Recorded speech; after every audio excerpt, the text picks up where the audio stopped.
Domingo Cavallo. Es el mejor ministro de Economía que tuvo la historia argentina.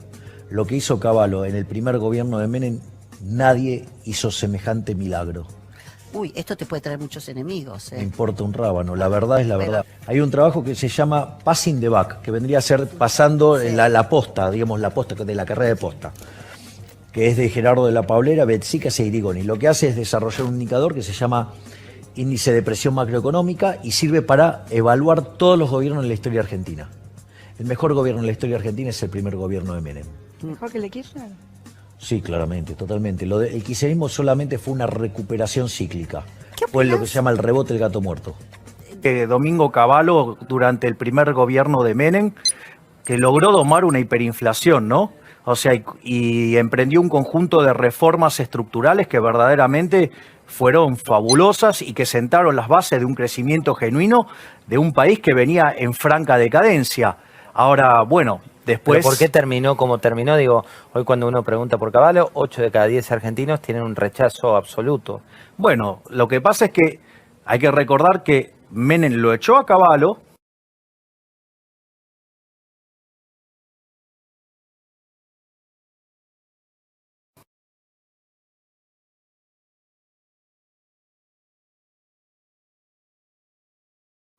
Después vino Roque Fernández y no hizo mucho. Después vino el experimento progresista de la Alianza con Machinea, o sea, otro keynesiano irresponsable, ¿sí? Donde la característica de los keynesianos es que nunca quieren tocar el gasto público, ¿sí? Y eso después derivó en una crisis. El segundo Cavallo vino a tratar de salvar los desequilibrios que habían dejado los antecesores.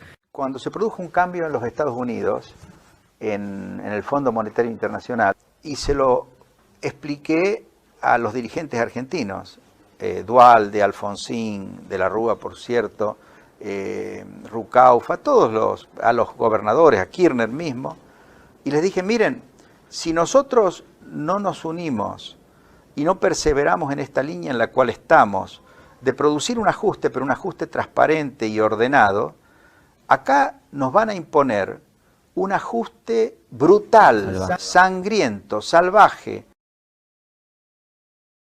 que va a producir no 13% de reducción de salarios públicos de más de 500 pesos, va a producir 30, 40, 50% de reducción de todos los salarios públicos, privados y de las jubilaciones, de todas las jubilaciones. Lo que falló fue la dirigencia argentina, porque si hubiéramos tenido una buena dirigencia, una dirigencia inteligente y bien intencionada, lo que hubieran hecho es apuntalar el proceso ordenado de reestructuración de deuda que habíamos anunciado el 1 de noviembre y no ceder a estas presiones que pedían la especificación, la devaluación. Yo creo que ahí priorizaron el interés de los grandes endeudados en dólares del sector privado y de las propias provincias muy endeudadas. Cuando sea a costa de quitarle a los ahorristas el 50% de sus ahorros, de quitarle a los futuros jubilados el 50% de sus futuras jubilaciones, aún a costa de empobrecer al 50, 60, 70% de la población.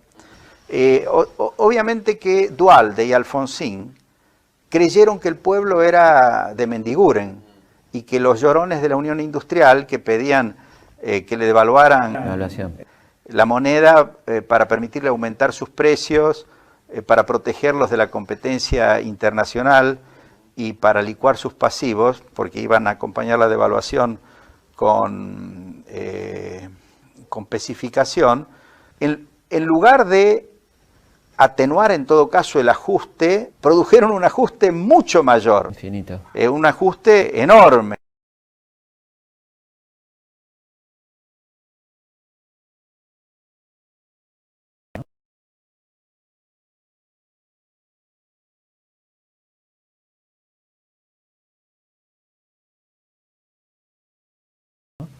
¿Por qué no ajustar a los sectores del privilegio? Bueno, es que a los sectores del privilegio se los había ajustado, por eso es que boicotearon al gobierno.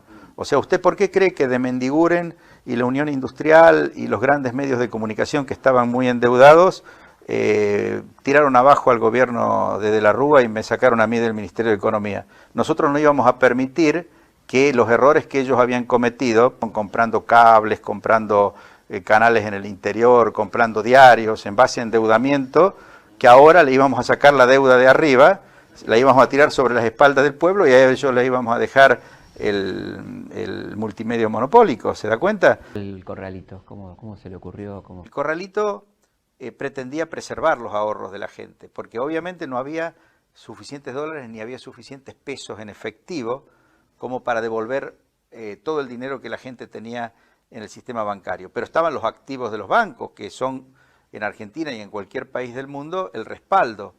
Por lo tanto, el corralito lo único que hizo fue restringir el retiro en efectivo, en dinero, en billetes, pero le permitió a la gente disponer de su ahorro vía la tarjeta de débito, vía un cheque demostrador, vía una transferencia bancaria, o sea que la gente seguía siendo propietaria de sus ahorros seguían estando en dólares o en pesos según los hubiera depositado, y podía hacer pagos, y podía comprar cosas, podía utilizarlos como uno normalmente utiliza Pero con un límite chico de dinero, ¿no? No, los podía utilizar en un 100%. No, digo, el débito, por ejemplo, había un límite. No se podía sacar del cajero, digamos, ¿no? Claro, eso es lo único que se restringió, retirar en efectivo.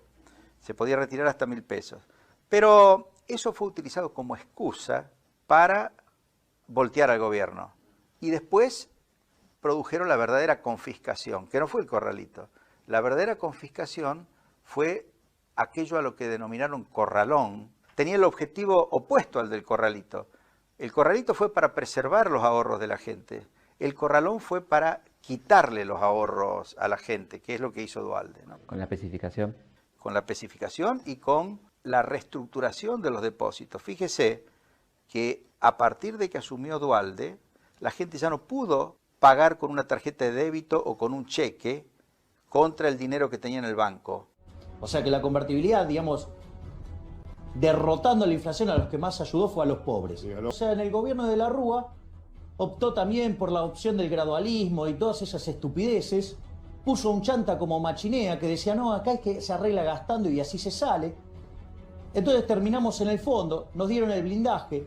Cuando nos dan el blindaje no cumplimos la meta. Cuando ponen a un ministro para cumplir la meta, que era López Murphy, duró 15 días y lo volaron. Entonces, Cavallo asume. Y bueno, y ganó Menem porque Menem era el que conducía, la verdad. No.